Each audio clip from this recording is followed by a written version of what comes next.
Halo teman-teman semuanya, hari ini kita kedatangan tamu spesial Mas Muhammad Ismail, CEO dari Zahir. Dan hari ini kita akan bahas sesuatu yang unik banget nih. Karena kita akan ngebandingin antara startup zaman old sama startup zaman now.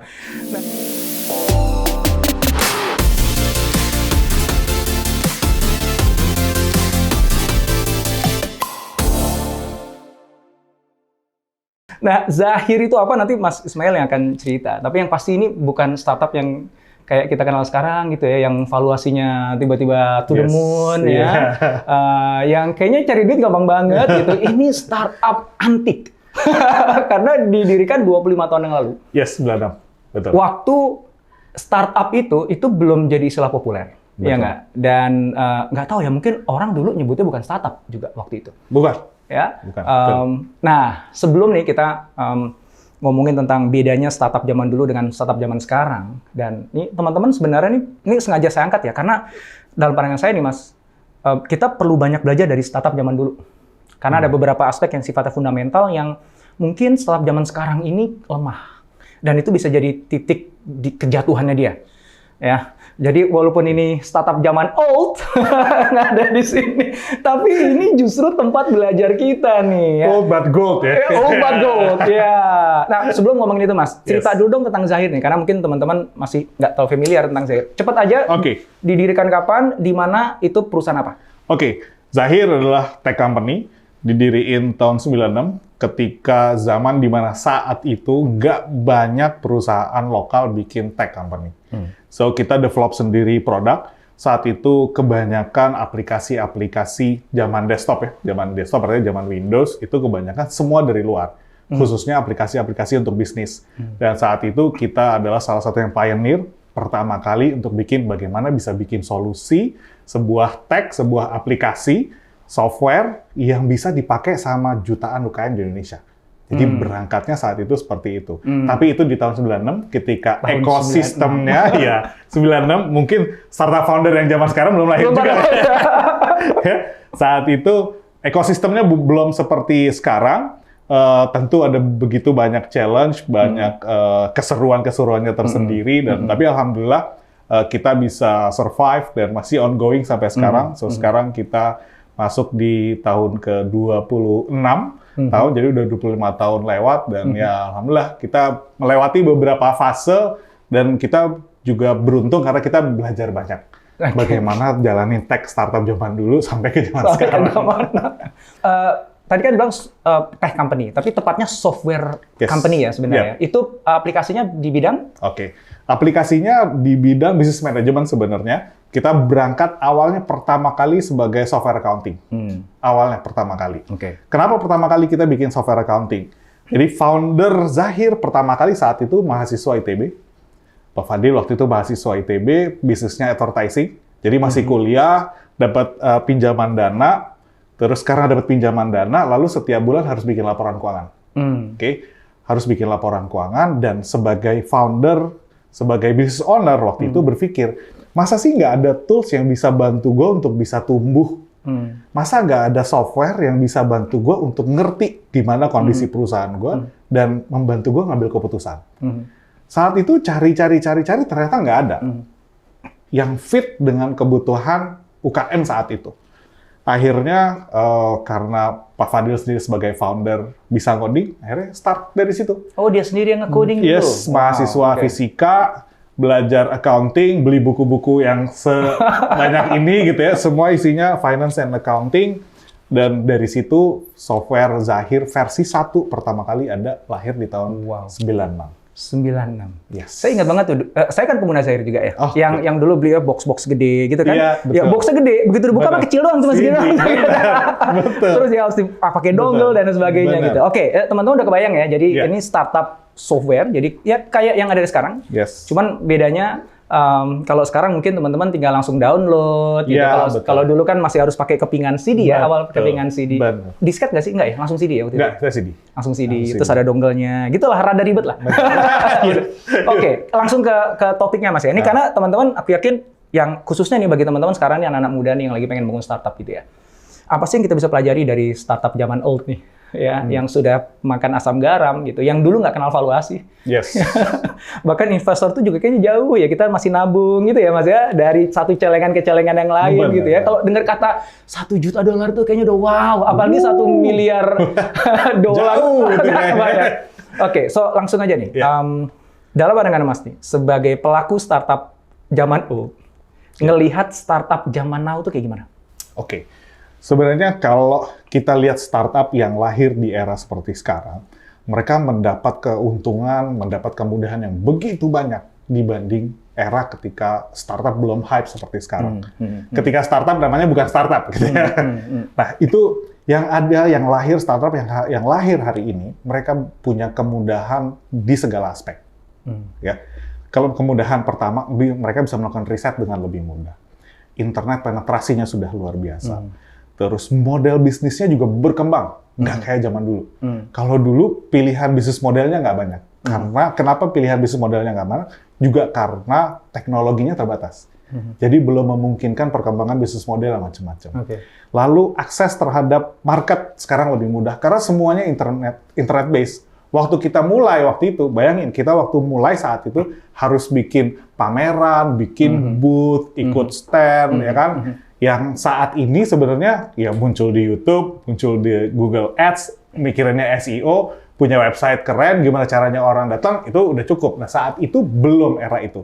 Jadi bisa bayangin kita perusahaan teknologi, tapi harus mengakuisisi market dengan pendekatan non-tech. Kebayang kan?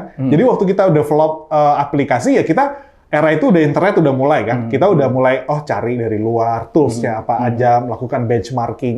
Tapi waktu melakukan penetrasi ke market, pendekatannya tidak seperti pendekatan teman-teman startup yang dilakukan sekarang. Dan yang terakhir yang berbeda banget adalah akses terhadap pendanaan. Saat itu orang nggak percaya sama tech company sebenarnya. Apalagi tahun 2000 ada .com bubble. Betul. Itu jadi isu. Nah, saat itu nggak ada yang percaya.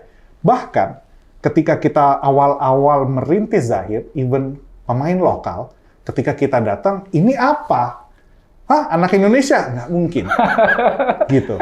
Bahkan ada case menarik ketika kita mencoba melakukan penetrasi ke negara-negara tetangga waktu itu, ada yang nyakitin banget. Dia bilang, nggak mungkin lah, masa biasa ngirim TKI bisa bikin software? It doesn't make sense gitu buat mereka. Ya. Saat itu memang karena terbatas, tech itu kayak sesuatu yang wah keren banget, software itu kayak sesuatu yang mahal banget, hanya bisa dibuat oleh orang-orang yang wah genius banget, pinter banget, punya uang banyak, baru bisa bikin. Kalau nggak mungkin.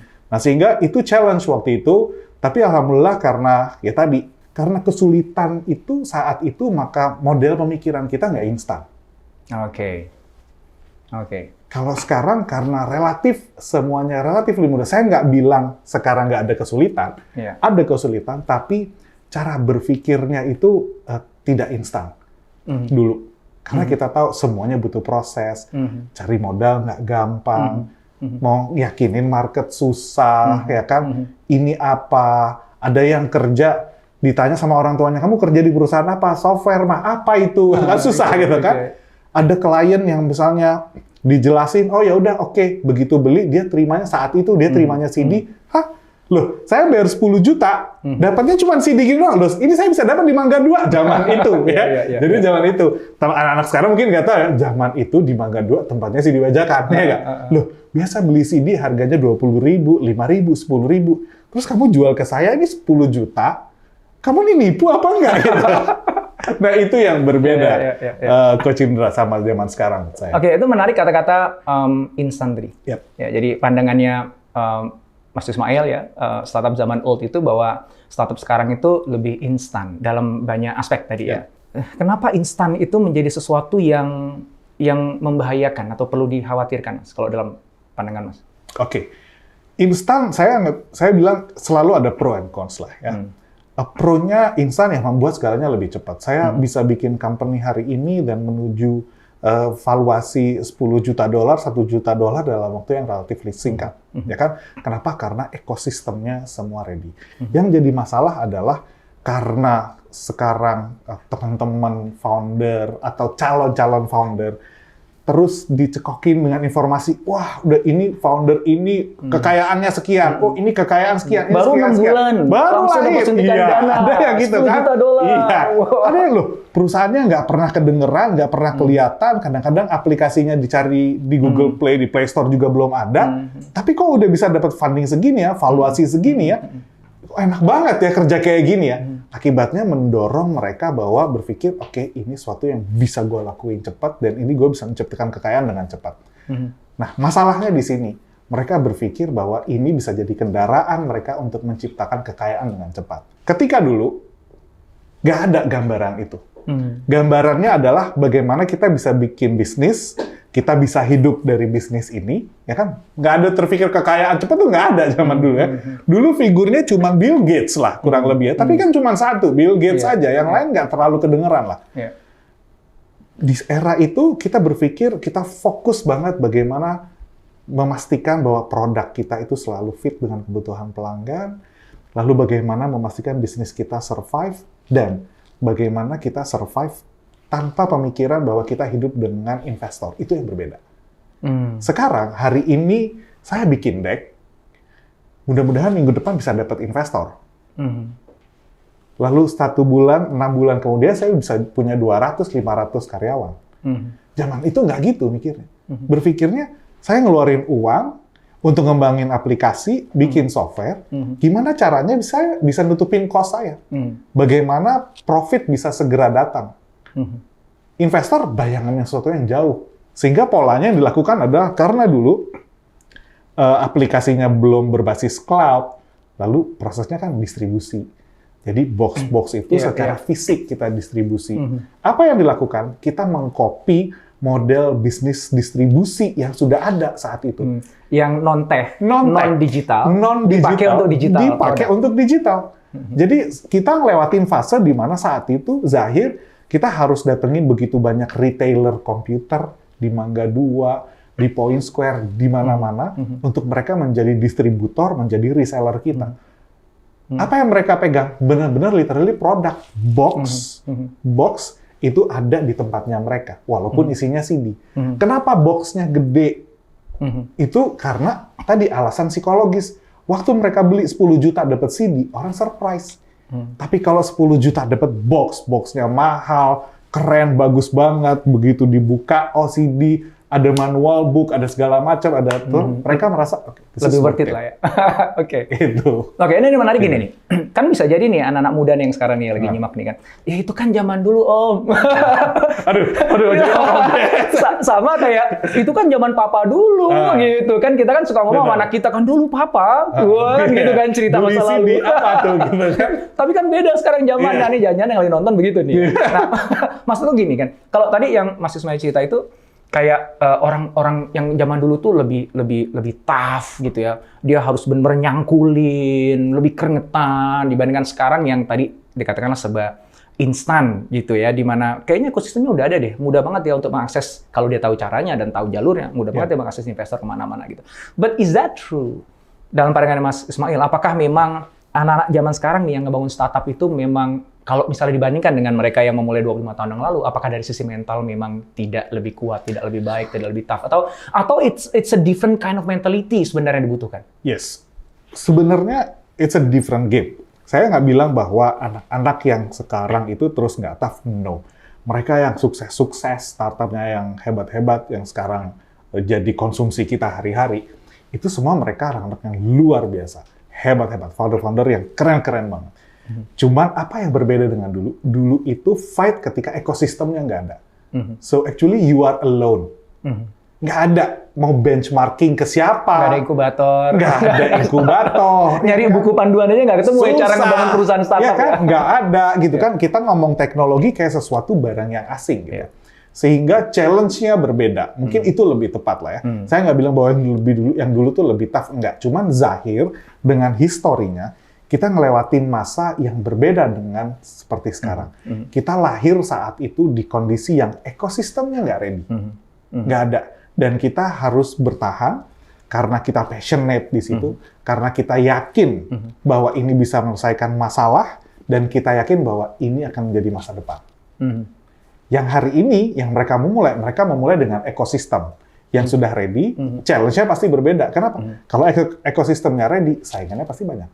Ada banyak yang memulai, ada banyak yang mau mencoba menyelesaikan masalah. So, challenge-nya menurut saya berbeda. Oke. Pasti sebagai mau jadi entrepreneur, mau jadi founder, pasti butuh butuh kegigihan yang luar biasa sampai memastikan produk ini bisa diterima dan jalan. Nggak gampang lahir membuat produk yang tadinya nggak banyak orang percaya. Bahkan kadang-kadang kita sebagai founder, to be honest, setengah percaya, setengah nggak. Iya nggak ya? Iya nggak ya? Kadang iya, kadang nggak. Ada lewatin masa-masa tertentu, wah iya ya, ini masa depan. Nanti tiba-tiba ada momen yang, waduh, nggak kayaknya ya. Dan itu kita harus bertahan di tengah industri yang sebenarnya tidak mendukung tech company itu bisa besar di Indonesia saat itu. Oke, so kita udah tahu nih tantangannya startup zaman old dulu ya, Zahir, bahwa memang dimulai dari dunia yang belum benar-benar siap dengan hadirnya tech company. Yep. Ya. Kalau sekarang kan dunia udah sangat-sangat siap, ekosistemnya kebangun. Pertanyaannya adalah, kalau dulu tantangannya itu adalah itu tadi ya, jadi lone fighter di tengah dunia yang belum siap menerima kita gitu, kita cari-cari jalan gitu. Nah, kalau untuk teman-teman startup yang sekarang nih, menurut Mas Ismail, tantangannya dia apa? Tantangan utamanya speed sebenarnya. Kenapa? Karena semua orang punya akses yang sama. Relatively, saya, Coach Indra, siapapun yang berdiri di sini, punya akses yang sama. Punya akses informasi yang sama. Kita bisa mengakses talent, pool talent yang sama, permodalan yang sama, knowledge yang sama, benchmarking yang juga clear. Kita bisa lihat, oh industri ini di luar atau di mana, kita bisa lihat, kita bisa belajar, oh di Indonesia belum ada nih, oh ini sepertinya bisa kita implement. Kita bisa belajar dari negara yang mungkin teknologinya lebih maju, tapi struktur ekonominya mirip-mirip seperti kita bisa memprediksi. Akibatnya, yang memulai banyak, maka kita butuh speed. Speed untuk mengembangkan produk, speed untuk masuk ke market, speed untuk menguasai market share, dan seterusnya. Oke, nice. So, kalau dulu itu adalah cari jalan, sekarang adalah cepet-cepetan. Yes, itu tepat. Oke, nah apa nih advice ya dari seorang startup zaman old ke kita ya. Saya mau nyebut zaman tahu. Nggak kita, Coach Indra aja kayaknya. Ke kita nih ya, yang lagi bangun startup ya, teman-teman lah ya, yang saya juga lagi bangun startup loh. Ya, apa nih advice untuk kita nih? Dari orang zaman old ke startup zaman now. Advice-nya karena kita lihat, kita belajar banyak setelah 26 tahun kita ngelewatin. Jadi kita ngelewatin, mungkin saya bilang relatively 3 fase lah. Ya kalau yang saya lihat. Fase pertama, fase ketika kita membangun, kita nggak bisa gaining trust dari customer, dari partner, dari orang-orang terdekat. Itu fase beratnya luar biasa. Ekosistem nggak ada. Nggak ada bikin produk software saat itu, sementara pilihan software dari luar banyak banget. Jadi bayangin, kita waktu itu memulai dengan satu software accounting, karena kita berpikir, oke, accounting ini adalah jalan pertama membantu teman-teman pengusaha mengambil keputusan bisnis. Kita bikin software accounting, saat itu kita mulai berangkat dari harga 1 juta, 2 juta. Di saat yang sama, ada software dari luar yang harganya 20.000, 10.000 karena bajakan. Bajakan, iya. Bajakan, itu bajakan. Jadi udah ini software buatan anak Indonesia, dipikir ini siapa, ya kan? Software dari luar juga bisa dipakai. Dengan harga bajakannya 20.000. Dengan harga bajakan 20.000. Belum lagi mereka berpikir, kenapa saya harus punya data? Kenapa saya butuh laporan keuangan? Kenapa saya butuh decision support system? Saya nggak butuh. Gitu. Nah, di tengah tantangan kayak gitu, itu di fase awal tuh. Fase kedua, begitu kita lihat sudah mulai ada traction, kita mulai ikut pameran di luar negeri, ternyata waktu kita jalan-jalan keluar, kita ikut event, ternyata respon di sana luar biasa. Nah, trust kita mulai lahir luar biasa tuh. Software kita waktu itu ketika kita di tahun 2000-an awal, waktu kita bawa ke Eropa, mereka surprise karena, loh, yang Anda buat ini untuk UKM, di Eropa ini adalah software untuk enterprise. Dan kurang lebih, Anda menjual dengan harga mungkin 50 sampai 60 kali lipat lebih murah. Jauh banget. Kok bisa ya? Oh, kita lihat, oh oke. kita melakukan hal yang benar nih berarti. Di situ kita bisa ngerti, oh competitive advantage kita tuh di sini nih, core competence kita nih di sini. Itu fase kedua. Di fase kedua itu kita mulai, wah itu luar biasa, kita tumbuh, kita mulai dapat kepercayaan, kita mulai coba belajar untuk bisa penetrasi ke luar negeri, bisa nawarin Zahir solusi ini keluar, dan setelah itu masuk ke fase 3 ketika internet jadi luar biasa, mobile apps itu udah konsumsi yang luar biasa, kita masuk ke cloud computing, cloud solution, lalu di situ ekosistem tech itu lahir, dan di situ kita harus recharge lagi atau restructure lagi pola pikir kita yang lama, harus kita buang.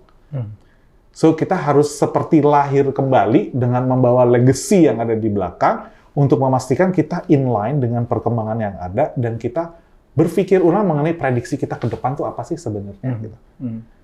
Itu yang kita lihat. Oke, ini seru banget ya. Kita ngelewatin 3 fase dan di fase ini ternyata gamenya totally different. Apa yang kita lihat di perjalanan kita 26 tahun ke belakang, dan apa yang kita pikir bahwa yang kita dapat di 26 tahun terakhir itu bisa jadi bermanfaat untuk masa depan, dan termasuk menjadi advice buat teman-teman yang ada sekarang.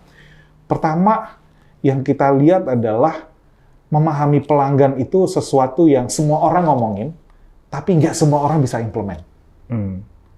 Kuncinya di situ. Jadi kita lihat selama 26 tahun, orang semua bilang, oke, kalau lu mau bisnis, kalau lu mau bikin startup, lu harus ngerti lah ya user lu siapa, pelanggan lu siapa, are you solving the problem or not? Itu problem seperti apa? Problem banyak, pricing problem apa enggak? Kelihatannya kayak easy, kelihatannya kayak gampang, tapi makin kesini, makin hari itu menjadi sesuatu yang semakin sulit. Kenapa? Semuanya bergerak begitu cepat. Termasuk problem yang dihadapi oleh market, dihadapi oleh bisnis, dihadapi oleh business owner, dihadapi oleh customer, juga berubah dengan sangat cepat. So yang bisa dipelajari dari startup zaman old oleh yang startup zaman now adalah fokus utamanya adalah bukan berpikir gue harus cari funding round, bukan itu. Fokus utamanya bukan valuation. Semua itu adalah akibat saja, bukan sebab. Yang mesti kita pikirin adalah sebabnya. Which is memahami pelanggan, customers, dan bisa membuat produk yang benar-benar inline dengan solusinya mereka. Everything else will follow. Yes, everything else will follow. Karena hari ini kan hype-nya gitu kan, wah cari funding gampang, dapat sebentar dapat cepat kaya, catat ya. Cepat kaya gitu kan. Yes, kalau mulai berpikirnya dari situ, most likely kita akan menghadapi kegagalan yang tinggi banget. Artinya gini, aku pengen nangkep bahwa perjalanan panjang 26 tahun itu, ya dengan 3 fase tadi itu, sebenarnya berujung pada sebuah kesadaran bahwa ultimately yang akan memenangkan persaingan, dan pada akhirnya nanti dapat valuasi yang tinggi ketika kalau dia main ke permainan itu ya, adalah mereka yang paling memahami customers. Dan Zahir dalam konteks ini karena 26 tahun berarti menilai dirinya bahwa gue paham banget lah namanya customer itu 26 tahun bro, gue nemenin dia dengan berjibakunya, dan nggak seperti sekarang yang kompetitornya udah banyak dan customer yang bergerak dengan cepat gitu. So itu yang menjadi basis kekuatan dari Zahir yang bisa tetap berdiri kokoh pada saat ini. Di tengah hadirnya startup-startup baru digital, anak-anak muda kayak saya gitu maksudnya. Maka Zahir yang zaman old masih tetap bisa berdiri. Oke, ini segmen udah agak kepanjangan, tapi aku pengen touch up sedikit tentang UKM, Mas. Karena gini, teman-teman UKM tuh ngelihat startup itu bukan UKM gitu. Jadi ini gue UKM, di sana tuh startup gitu. Padahal kan sebenarnya kan UKM itu cuma kategorikal aja kan ya. Jadi kalau omset usaha kamu masih sekian miliar sampai sekian miliar ya kamu usaha menengah, usaha kecil, usaha besar kan gitu sebenarnya. Namun kalau dalam pandangan saya Mas, sebenarnya memang startup ini beda banget dengan kebanyakan UKM tadi. Kebanyakan pelaku usaha di level UKM. Walaupun sebenarnya by nature ya mereka itu sebenarnya UKM karena omsetnya kan juga masuk kategori UKM sebenarnya. Sebelum dia nanti dapat valuasi dan dapat suntikan dana bertambah dan sebagainya. Mereka start pasti UKM kan. Tapi banyak UKM yang tetap di UKM terus. Sementara ada UKM tapi kemudian dia melabeli diri dia startup, bergerak kayak startup, dan akhirnya kemudian dia bisa bertumbuh, berkembang, grow, sampai akhirnya dapat valuasi yang level unicorn gitu. Kalau dalam pandangan Mas gitu ya, sebagai pengusaha yang memang fokusnya bantuin teman-teman UKM, bagaimana pandangan Mas tentang yang saya sampaikan tadi? Oke, jadi gini, Kalau kita ngomongin UKM, terus apa sih bedanya dengan kalau kita menyebut startup gitu ya?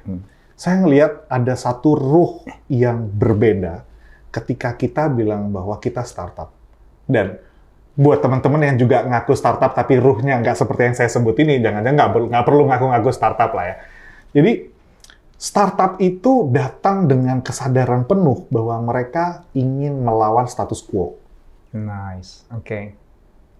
Kenapa sih saya harus pergi ke suatu tempat, pindah ke suatu tempat, harus pakai mobil sendiri? Emang nggak bisa pakai mobil orang ya? Kenapa ya saya nggak bisa, saya mau naik ojek, tapi saya maunya harganya saya bisa kendalikan, saya bisa tahu, masa nggak bisa? Kenapa ya saya harus pergi misalnya pindah ke kota lain, saya kepengennya cuma 2 jam, tapi saya nggak mau naik pesawat. Kenapa naik mobil harus isi bensin? Kenapa nggak listrik aja sih? Oke. Nah, ruh-ruhnya startup itu adalah melawan status quo. Menghasilkan disrupsi di market, di industri, gitu ya. Jadi spiritnya adalah itu. Sementara kalau UKM spiritnya apa? UKM spiritnya adalah mereka sebenarnya mau bikin produk, dapetin uang, mereka bisa jadi follow the rules saja. Apa yang orang lain lakukan, saya tambahin sedikit, berbeda sedikit, incremental aja. Dan itu dampaknya apa? Jadi ketika UKM punya pikiran kayak gitu, nggak kayak si startup tadi, itu dampaknya bagi UKM apa? Mereka nggak bisa besar luar biasa. Nggak mungkin. Kalau mereka hanya ingin mengikuti apa yang sudah ada, artinya mereka mengambil resiko yang tidak terlalu besar. Karena resiko yang diambil tidak terlalu besar, maka hasilnya juga tidak akan luar biasa. Jadi kalau startup, resikonya besar, kegagalannya tinggi banget. Dari 10 mungkin yang berhasil 1. Kalau kita invest di startup, mungkin dari 10 cuma 2 yang berhasil. Nature-nya memang begitu. Kenapa? Karena mereka melawan status quo. Mereka merubah atau melawan dogma yang sudah ada. Yang kebanyakan orang percaya, dia berani berbeda. No, I have something better than anyone else. Oke. Pertanyaan terakhir. Kalau misalnya sekarang nih teman-teman yang di sini yang nyimak ini ada pelaku UKM, ya apapun bisnisnya, di fashion, di kuliner, gitu, di kria, yang itu menjadi majority ya, 70% dari pelaku UKM kita kan di situ ya areanya. Terus mereka pengen jadi startup nih. Apa yang harus mereka lakukan? Pertama, mereka harus berpikir berbeda. Mereka bisa jadi bergerak di market yang sama, tapi harus datang dengan solusi yang totally different. PR-nya di sini nih. Nah, datang dengan solusi yang berbeda bukan sesuatu yang mudah. Kenapa? Kita perlu ngerti ekosistem industrinya. Kita perlu ngerti bagaimana pelanggan sebenarnya sih menghadapi masalah. Gitu. Persisnya seperti apa. Saya punya case menarik. Ada satu company, dia datang, dia bilang, saya pengen nyelesain masalahnya si UKM. Apa yang dia lakukan ketika dia pengen memahami masalahnya UKM? Dia datang, terus dia tanya-tanya. Terus dia lihat gini, oh ini masalahnya. Dia catat. Sambil dia interview. Kebayang nggak? Yang lagi jualan, terus sambil ditanya. Nggak penting. Kira-kira jawabnya apa? Nggak salah. Dan akhirnya produknya fail. Lalu diperbaiki caranya. Mereka datang ke UKM, mereka tinggal bilang gini, Pak, Bapak saya bantuin. Bantuin apa? Saya ngangkatin barang, saya nyatetin, pokoknya saya bantuin. Ketika dia ngeblend, masuk ke problem realnya si pelanggan, dia dapat insight yang luar biasa banyak. Dan dari situ, dia bikin solusi yang benar-benar bisa memecahkan dan boom, produknya luar biasa. Right. Memahami pelanggan, semua orang sepakat lah. Kalau bisnisnya lo mau keren, ya lo harus ngeri. Cuma bener nggak lo paham pelanggan? Bener nggak? Atau jangan-jangan lo pakai asumsi aja? Nah, kebanyakan pakai asumsi, metodologi untuk memahami kebutuhan pelanggannya kacau, asal, buru-buru. Kenapa buru-buru? Macam-macam. Ada yang funding, bikin deck, besok mau present sama calon investor, dan segala macam. Itu fundamentalnya lemah banget. Iya. So artinya, kalau tadi balik pertanyaannya ya, harus gimana nih UKM pengen jadi startup? Berarti mulainya adalah start with empathy tadi. Empathy dengan customers tadi. Empathy dengan customer, ngerti benar masalahnya pelanggan. Dari sana datang dengan bisnis yang berbeda, solusi yang berbeda. Ketika bisnis dan solusi yang berbeda, itu bisa jadi bisnis modelnya beda. Orang lain jualan, kita bisa nyewain. Orang lain nyewain, kita bisa kasih gratis.